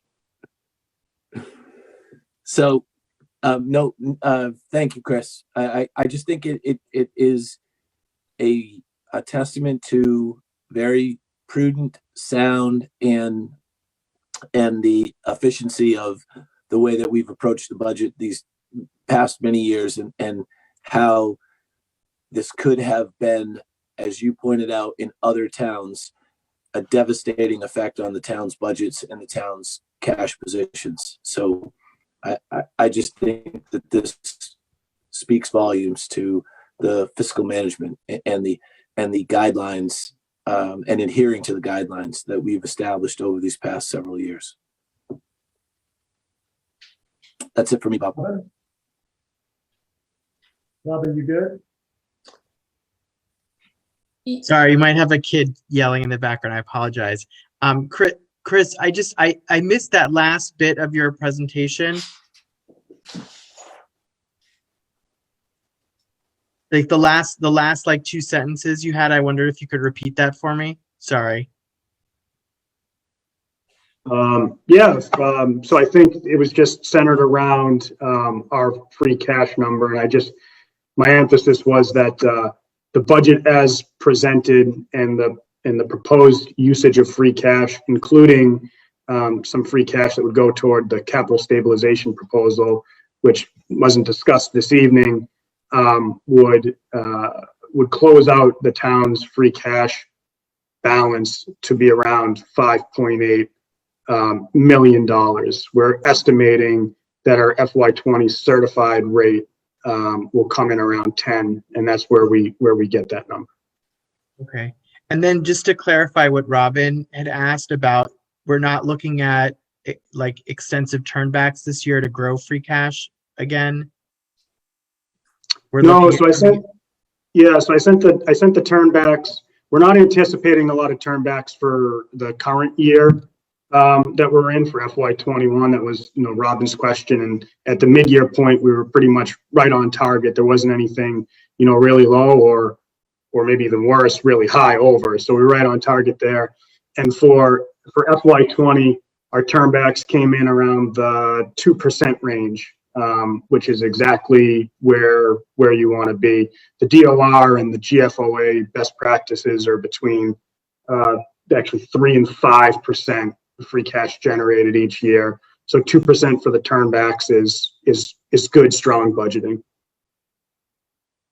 Great. I think members of our committee will be excited to talk about this further. So thanks. Right, and I mean, I think the other thing, when we had talked about the most important thing for the town was to stabilize the tax rate, there are different tools that you can use, and we're utilizing all of them. So better budget practices, not maximizing the tax levy. So we're doing all the things we can to keep the tax rate stable and not have really big spikes in it, which was what we set out to do, to have a policy that would maintain that. Thank you, Robert. Do you have other comments on Chris's presentation? No, I thought it was great. Okay. So I have two comments on Chris's presentation. So I chastised him because all of the other presentations that I've seen when you've had a positive variance in a budget item, I always thought the numbers were green, but he used red. And so I was very shocked when I got to this page and I thought everything was going the wrong way. So on a more serious note, I have a question about one of the questions that's similar to Rob had. So we have changed our processes in line with the DOR recommendations in order to, and I think the big one that I thought I was really shocked at when I heard it the first time was that we didn't use free cash for one-time special items. I always thought that was funded out of free cash, and I thought that was the purpose of free cash. But in the past, they had been included in the operating budget, which kind of inflated the operating budget. So it's good news to know that we're doing that. The other piece, and I'm going to go to your financial types. The other thing I've always been wrestling with is free cash. And so when we try to determine the amount of free cash that's necessary to provide for tax stability, do we consider the amount of free cash that has been used in the town meeting? Because that's also seems to me that varied, at least in the past, before the recent proposal. In the past, what we used for free cash went up and down, or didn't we? But I didn't know how that might come into the play around free cash growth. Is that clear or not clear? Yeah, so anytime free cash obviously is appropriated, that gets reduced, off your balance sheet. Right. Has the town looked at that as part of its analysis as to the current free cash balance? Or growth? I can't speak to it. I haven't while I've been here. Okay, I mean, because I remember, I'm just trying to understand. I mean, because most of the other things we've wrestled down in terms of getting a good handle on, and the free cash growth still seems to be happening. And I want to make sure that we have all the components of growth, because the other variable in this, you get the stuff back, you get turnbacks from the town, that's expense and revenue forecasting differences. You get the reimbursement from circuit breaker, which can be variable depending on the rate that the town reimburses you with, which has changed over time. And then there's the use of free cash at town meeting, which is the other way. If 1 year you use a lot of free cash, how does that impact? If another year you don't use a lot of impact, and I realize that's why cap stabilization proposal is important. But if we don't have history there, that'd be fine. It's just sort of a geeky question. Overall, I thought the presentation was fantastic. So we good? Okay, moving on. 1.7, Hale Task Force Appraisal Recommendation and Vote. Mr. Dwelly. Thanks, Bob. So we just before you is an authorization to allow me to sign a contract with TH. I won't attempt to pronounce the firm's name, but it is the preferred appraisal firm of the Dover Hale Task Force, as well as the Westwood Hale Task Force. So I'd ask this evening that the board authorize me to enter into a contract with that appraisal firm. Again, just to highlight, we received 3 proposals for appraisals. They were all reviewed and vetted by the Hale Task Force. This was their preferred appraiser, and that was affirmed and okayed by Westwood.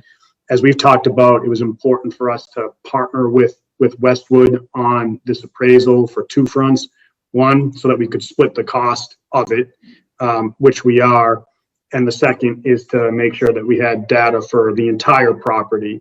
And so all I want to highlight this evening is that we are splitting the appraisal in half. We are not paying for Westwood's property.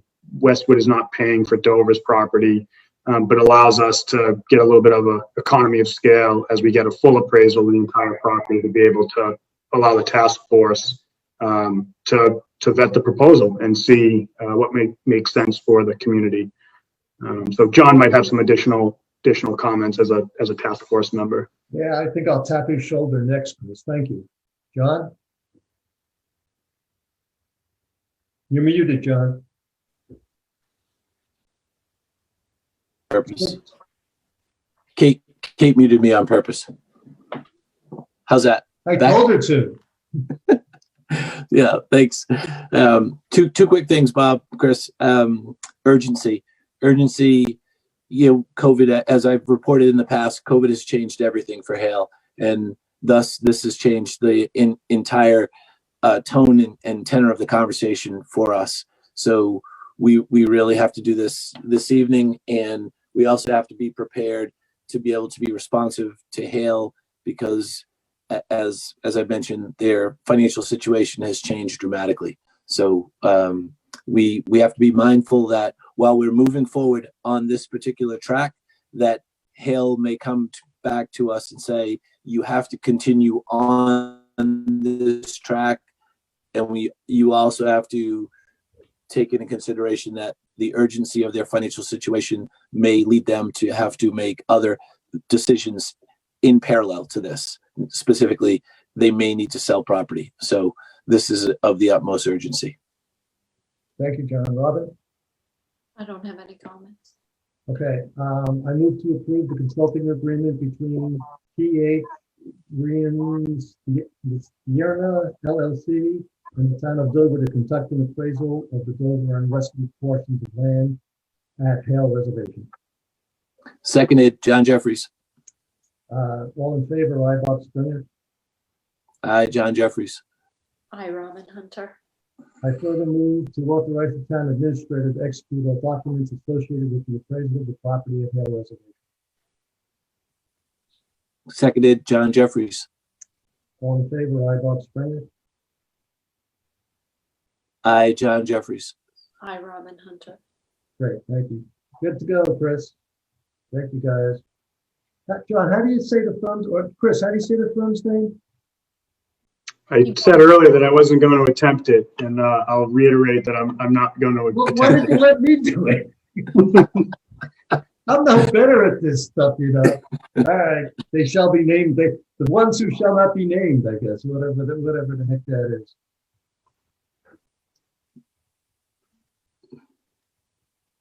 Item 1.8, mid-year update on goals and objectives. Mr. Glover. Thanks, Bob. So we've got another presentation for the board this evening. In the interest of time, what I think I'll do is I'll highlight some of the kind of key projects and efforts that I think that the board and others might be most interested in. And I would just remind folks that are here with us this evening that all of these presentations, the budget presentations and our goals presentations, are all up on the town's website, so that anyone can go and take a look at them and really dig into anything that I might have quickly covered. So as a reminder, this is our mid-year, somewhat later mid-year update toward the community's goals as outlined by the Board of Selectmen at the beginning of each fiscal year, and in particular this fiscal year. So on the next slide, Kate, is a high-level summary of our general progress toward those areas. I'm happy to say that we're making great progress in every facet of our focus areas that we've talked about, everything from better leveraging the website to strengthening our management practices internally, to our long-term financial planning, as we've talked about stabilization funds and the budget processes here, to the Hill Reservation project, to getting a land use director, full-time planner on board, and supporting Dover's volunteer base. So things are going well. I anticipate that barring any unforeseen circumstances, that we'll be able to cross the finish line on 99% of these efforts this year, which is a really great thing. On the next slide, we dig into each particular focus area. And again, I think I'll just highlight some of the more salient, I guess, projects that might be of interest here. So the first is around the website. The thing that I really want to highlight here for everybody, and this ties back to a presentation that the town's municipal project manager gave the board 2 weeks ago, is how we're leveraging the website to implement online tools to make the residents' experience better and easier, and in many ways more convenient when interacting with its government. So for instance, we've created an online transfer station sticker application portal so that you can get your stickers and apply for them entirely digitally, and you don't have to go through a process of downloading paper, printing paper, mailing paper, and then receiving paper. And we've done the same for our special alcohol license process and with the issuance of burn permits. And our focus moving forward is really going to be on the financial aspect of publicizing how residents have the ability to pay their taxes, whether it's excise tax or real estate tax, online, which is not only a convenient thing, but also helps free up staff time here to be able to focus on other tasks. And we've also developed a really core, strong admin team here who's really helped coordinate and shepherd a lot of the regular updates on the website. I hear from a lot of committee members, some folks on the meeting here this evening about the great responsiveness of staff in getting a lot of this information up and onto the website, which is really great. And as we continue to move on forever, as long as we have a website, we'll continue to iterate on it, build upon it, and make sure it's being leveraged as best as it can be. On the next slide, Kate, the townwide culture of management. One of the things I really wanted to highlight, or two of the things I really wanted to highlight here, are the bottom two areas. One is the establishment of regular management and staff training sessions focused on particular areas. So this is really a great professional development opportunity for all of our staff, whether you're a department head and a manager, or safety trainings because you're out in the field with a chainsaw cutting down limbs or mowing lawns. So we've developed a regular recurring curriculum. Most of it is able to be completed online through the town's insurance carrier, which is a really convenient option, especially given the times that we're in. And the added benefit there, of course, beyond professional development and ensuring safe practices here in town, is that we get rebates and a reduction in our insurance premium for the more trainings that we attend. So I really want to applaud Kate for really leading the efforts on that front this year. And the other piece that I just wanted to highlight, because I think sometimes it goes unnoticed, but it's important, is the codification of a lot of the processes here in town. I think it's important from everything from a transparency standpoint to a succession planning standpoint to be able to document all of our standard operating procedures, whether it be how we use email, to how we use social media, to how we procure items and dispose of surplus property. So there's been a lot of policies that have been worked through and have come before the board for approval. And again, it's just really helpful to be able to document all those and have those available. And so not only do those get distributed out to folks and are saved here, but all that information is all saved up on the website as well, so that we have a core repository of all this information for present and future members of Dover's government. On the next slide, Kate, I'll skip over the capital reserve fund, and I'll let Robin cover that on Monday. But Robin and others have made great progress in moving forward on this aspect of the town's overarching financial reserve strategy. Next slide, Kate.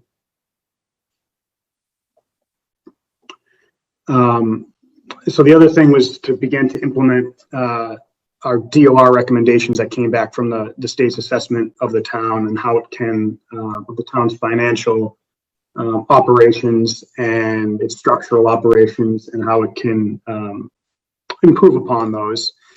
And so at a very high level, we have done two things. One, we've instituted a strong team of support consultants for our financial team to be able to help us move forward on a lot of these efforts. And a lot of the efforts are modernizing a lot of our practices and procedures so that they are more clear, that they are more efficient, and that they save time at the end of the day. I think one of the biggest realizations that I've seen since being here and that we've seen through the DOR report was that from a procedural standpoint, we spend a lot of time doing kind of manual processes. And as we bring in new technology, as we have online services, we're able to really reduce that time to have staff be able to shift to focus on more important things rather than just shifting paper. So that's just something that's important to highlight. On the next slide, Kate.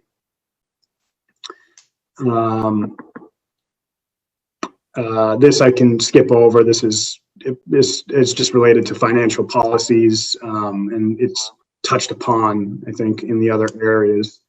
On the Hale Task Force, I assumed that the board would approve the contract this evening for the appraisal, so I assumed correctly, and I have noted this as complete. So it's good to see that moving forward, and I think in our next few slides, we'll be able to see the person, staff member, who I think will really be able to assist the task force. And so this is Courtney. One of the big goals for the community was to bring on a full-time land use professional and town planner to assist on all things as it relates to land usage in town. Everything from assisting with water conservation and how we develop here in town and how that impacts the town's water resources, all the way to just providing assistance and support to the ZBA and our other regulatory agencies. Courtney's been with us, gosh, it's already been a couple of months, and she has been a fantastic addition and has done actually awesome things. I'll tie this in. Even just today, she was leveraging our website and social media to have a Facebook Live site plan, well, not really a site plan review, but a site review. The proposed site visit. Thank you, Robin. I saw it. I saw some of it. 40B, affordable housing development opportunity. So this is a really great thing, right? Those are public meetings. Oftentimes people can't get out to them, sometimes because of mobility issues. But Courtney filmed it so that others could jump in and be able to participate remotely, which was really great. And I was thinking she couldn't have picked a better day. I mean, this is the nicest day we've had in a while. Might have been intentional. I don't know how she arranged it. Yeah. And Courtney will be instrumental, an instrumental support for the Hale Task Force as they move forward now with having an appraiser ready to go. On the next slide, Kate, and we're getting close here to the end. Just a couple of planning board related things. I know that the board had a few things that were top of mind, updating a master plan, ensuring that we start to build out a housing production plan as well as an open space plan, all of which Courtney is working with the planning board and the other related agencies and entities on. She's been working to develop out a framework of a housing production plan that will be presented to the planning board and to the Board of Selectmen in this summer, as well as assisting the Open Space Committee with analyzing the open space plan The importance of the open space plan is it allows us to be able to access grant fund opportunities from the state and other entities to go toward anything related to open space, which I know is a component of the board's goals and priority about how do we identify new and outside funding sources for open space, and having an open space plan in place is the first step to get there. On the next slide, Kate, the water resources, the only thing I would highlight here is that it was great to see the board, and you have it on your consent agenda this evening, is to ratify the Colonial Water contract.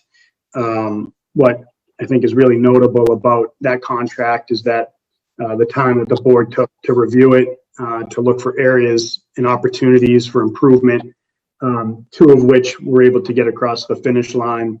One is Colonial Water Company providing the town with leak detection services, which will help strengthen the town's infrastructure, but will also help the reduction of wasted water that just goes nowhere, which, as we talk about water conservation, is a very important thing. And the other item was requiring Colonial Water Company to come before the Board of Selectmen to provide at least 2 community updates on all things related to their operation, which was a big, I think, important factor, certainly as we were going through the boil water order over the summer, and how important quick and responsive communication was to the community from the water company. On the next slide,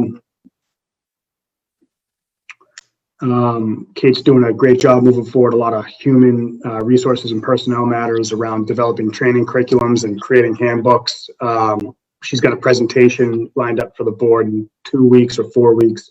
So I'll skip over this and we'll wait for that presentation. Next slide, Kate. One of the things that was important to the board was creating synergy with between boards and committees, and a few notable efforts have been around working with the Park and Rec Commission and the Cemetery Commission on the DPW organizational assessment project, working with the Capital Budget Committee and the Warrant Committee on the Capital Stabilization Fund, and partnering closely this year with the Warrant Committee on the budget process synchronization, which I think has been really great. We've been able to share a lot of information back and forth, and have had a lot of opportunities to be able to speak with the Warrant Committee, whether it be answering questions or sending over some data or information to help them. So collaboration is the key to success. And the last slide, we can just quickly highlight, we're getting close to wrapping up the DPW organizational assessment. I heard from the firm today, they want to set up a preliminary call with me next week. So hopefully we'll have a final proposal to the board and to the community sometime in April. And in closing, I'd like to include a last slide of all of the other projects that don't necessarily neatly fit into the goals, but are other efforts that are being worked on here in town, just so that folks get a real scope and breadth of the totality of everything that's going on in town, separate from the day-to-day work, just to keep the lights on. So we're making good progress. As a reminder, this presentation, as well as all of the prior goal and project reports, can be found online for anyone's peruse. And that's all I got. Nicely done. John, any questions or comments? One quick comment. Chris, very well done. Lots and lots of topics to cover. And I just wanted to bring one item from previous conversation tonight, one item that Chris covered, and the very, very last thing on the slide presentation. And I'll start with what was very, very last on the slide presentation is document retention. So this Board of Selectmen began the modernization process 3 years or so ago. And what COVID, one of the lessons that we learned about COVID was space functionality, and how we needed to bring space functionality, modernization, document retention, the use of space in the townhouse and in all of our facilities. And I think that just ties in with what we were speaking about earlier this evening with the use assessment of Whiting Road. you know, we joke with Dave and probably Courtney that the first thing we did was send them up to the attic in the townhouse to find storage space. And but we learned the valuable lesson from COVID. We need to have very functional storage space. The last item on Chris's list reminded me documentation is something that the tab, Bob, you started 2.5 years ago, and that the technology implementation of all of these items and the physical space has to work together. So I just want to close my remarks by saying I'm really happy that we had all of this on one thing tonight, and that looking at the whole system with regards to the Carroll and Whiting Road and the best use of that facility is got to be synchronized with everything that we've done, Chris has done, over the totality of use, space, functionality, and making sure we do it properly, looking at the whole picture. That's it. Got it. I agree. Robin, I agree too. you agree too? We're all in agreement? We're all in agreement. Yeah. That's great. This is what happens when it's 8:37. I don't have time to. Yeah, listen, I'm really trying. No, I mean, looked at the you're agenda doing a and look where good we job, are. Bob. It was a very ambitious agenda. Yeah, we're almost home now. So we're going to move on to Board of Selectmen updates. I have a couple of things to update, and I'll just do it. I'll try to be succinct, as some wise man once said earlier in the evening. So on Carroll, the focus has really changed to a couple of three issues that they're wrestling with. One is solidifying sort of what the parking situation might look like as we go forward, and I think the project team met with planning board on Monday to sort of go over the do's and don'ts around parking. And as you may remember, everybody who we talked to in 2019 said parking's got to get right. So that's one. They're starting to look at grounds in terms of what should or shouldn't be there. We received a couple of, when I say we, I mean the building committee, received a couple of letters from the butters being concerned about noise, et cetera, in the area.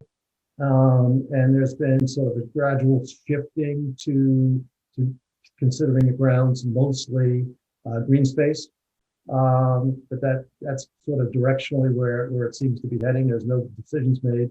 And then, as many of you probably know, we received several notes from the COA who were disappointed that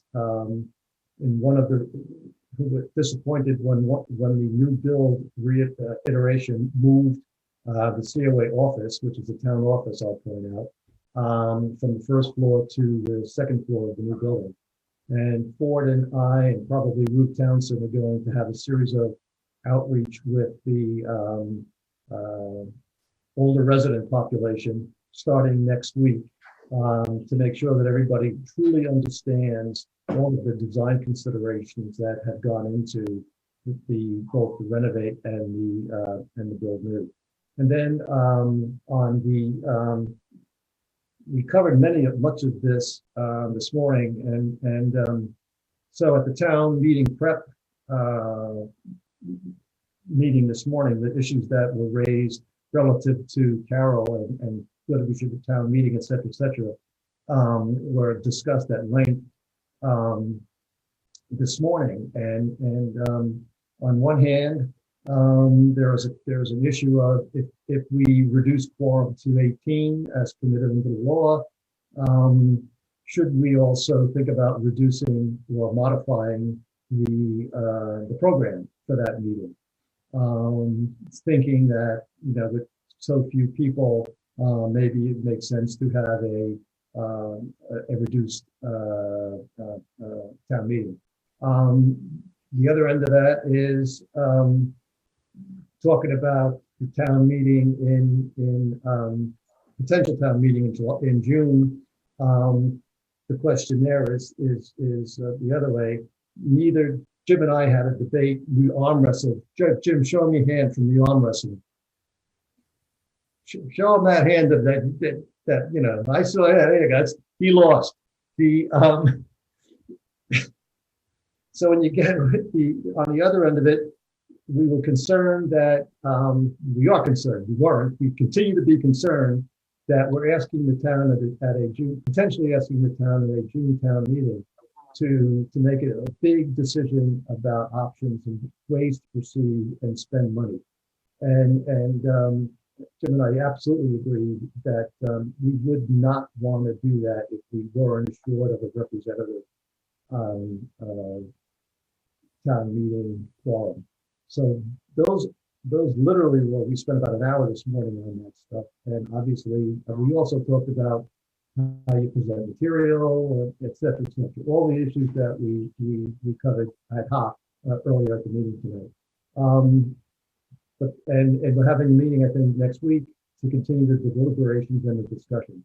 I will also point out that in terms of our town clerk, she has done a terrific job sort of getting ourselves organized to have that May 1st town meeting. I'm sure it wasn't any effort at all because she's so good at this. But we have seating arrangements, most of the basic bases, including finding suppliers for some of the things. I think have been covered alone here.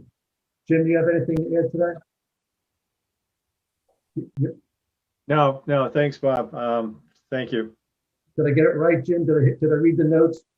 Yeah, I mean, I think, as I said earlier, Bob, it's we're dealing with unquantifiable data points, so we'll just have to see.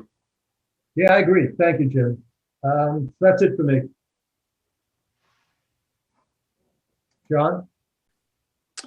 Nothing else. We covered all the Hale matters in open space. There was nothing nothing topical other than the reopening and how the reopening is affecting some of our some of the town resources, which I think is just a great statement on how well the whole town resources have been managed.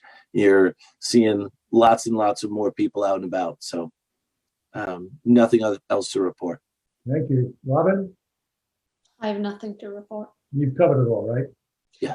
Well, the big meeting I attended was Water Resource, and we talked about their presentation tonight. So I think they did a pretty good job, I thought, yes? I thought they did a very good job. Okay. Any questions or issues around what looked like topical future agendas?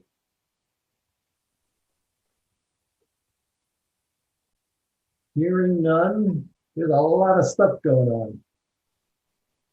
Then I'm going to move on to item 1.10, Town Administrator Updates. Mr. Dwelly. I do have one thing that I'd just like to update the board on, given that we've talked about the budget tonight, we've talked about free cash, and there's an item that I've added to your consent agenda as it relates to consulting services. So I've given a call to each of you as board members and have spoken to the warrant committee about this. As everyone knows, our free cash number is typically certified by June, by December, at the latest January, though we do not still have a free cash number certified yet for FY20. We were dealt a few blows at the end of the spring and in the fall, COVID being one of them, and then some long-term health issues that we encountered in the critical finance offices that put some of our folks out for quite some time. Those two things compounded has resulted in really the delay of the certification of the free cash number. So in order to speed that up and make sure that we had our books closed, all our numbers certified, and to get a free cash number, I asked the board maybe 2 months ago now to bring in a treasurer collector consulting support service to not only help get the team up to speed, but to also start to implement some best practices so that if we do in the future ever experience another pandemic or absences in what are very lightly staffed finance officers, that we can continue to operate without a hiccup and can ensure that everything operationally is functioning as it should. The consultant that we brought on has done a great job, but has taken a little bit of time, has just wrapped up her portion of the work. And her portion of the work was not only to review and look at every single financial transaction in FY20. That's every single turnover, that's every single accounts receivable, to make sure that everything is reconciled and balanced out. She's also worked to help ensure that our beginning balances that are in our new VADAR system are correct, so that the team has perfect exact numbers to work off of, rather than just having a snowball effect of trying to play catch up every year. And so that has resulted in a little bit of a delay. As we get closer to town meeting, one of the things that I wanted to make sure that we did, in fairness to the accounting office, is now that we've got all the treasurer collector work done, it's a little bit of an unfair burden to now ask the accounting office to essentially take care of a year's worth of work to close out the books in 3 weeks' time. So we have this number going into free cash. So I'm asking the board this evening to approve a short-term consulting engagement with a CPA firm to help assist the accounting office to make sure that they can take all the pieces of work that's now been done on the treasurer collector side and help the accounting office with, again, closing out the books, making sure that we get everything submitted to the state in time to get a certified free cash number, and also start to implement these best practices. A couple things I want to also highlight that's related to this is that we've given the state a heads up so that they're aware of what we're working on. They're aware of when they should expect to see our submission to them, so that they can turn that around quickly. So we've got everything in order as it relates to that. And the other thing that I wanted to do is once we get through with making sure 20 is done, and at the same time the team's got to work on 21, so that again this doesn't snowball in the future years. Sometime during the summer, I'd like to bring the finance team and these consultants before the board to talk about their implementation plan for a lot of best practices that we can implement and do as a team operationally, to make sure that, again, we can just rest easy and ensure that these processes are happening and occurring regardless of if there are illnesses or injuries or pandemics. There's a lot of things as it relates to leveraging technology to reduce the paper burden, to free up people's time as it relates to electronic time and attendance, electronic accounts payable, really promoting to the public to, if you can, please pay your tax bills online rather than submitting them in a check, which has to be manually processed by staff. So I just wanted to let the board know that we've got a multi-year prioritized plan on how we're going to really modernize processes here to ensure that, again, our financial shop can continue to operate without a hiccup. So I just wanted to give you a quick update on where we were, that things are in process, things are good, and that we're also thinking toward the future so that we can avoid something like this moving forward. Thank you, Chris. That was a great overview. Thank you. John? So, Chris, would you like a motion to approve the CPA firm? That's in the consent agenda. So as long as the board moves and votes on the consent agenda as it's presented, that will be covered then. Okay. Okay. Thank you. No, no, Bob, nothing to add. Okay, Robin? No, thank you. It was a great explanation. Yeah, I thought so too. Thank you, Chris. Thanks again. So the final agenda, 8:50, so I'm like 30 minutes late.